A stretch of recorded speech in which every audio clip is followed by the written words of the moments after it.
à une distance immuable de 10 mètres. L'arme est soit une carabine, soit un pistolet. Pour les deux, l'exercice en compétition reste le même.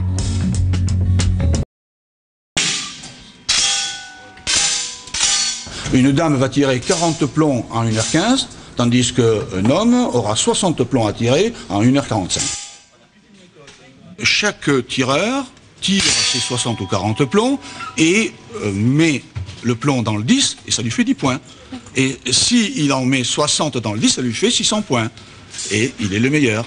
Des règles de sécurité très strictes établissent les bases de la discipline. Ce sont d'ailleurs les premiers enseignements.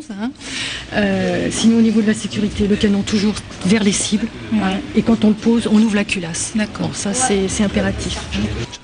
Pas de permis nécessaire pour détenir et utiliser ces armes de sport à air comprimé. De toute façon, la plupart des clubs fournissent pistolets et carabines aux pratiquants qui ne souhaitent pas garder d'armes chez eux.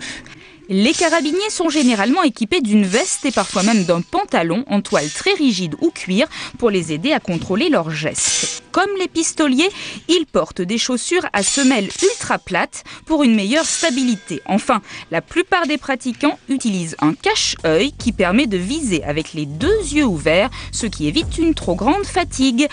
Ensuite, tout n'est qu'une question de concentration. J'essaie de rester sur la cible. Et puis après, quand je me dis ça y est, je suis dans le noir, et ben je tire. Et puis après, je regarde. À quoi tu penses pendant que tu fais tout ça? De faire un 10 ou de me concentrer. Qu'est-ce qui vous fascine dans cette discipline?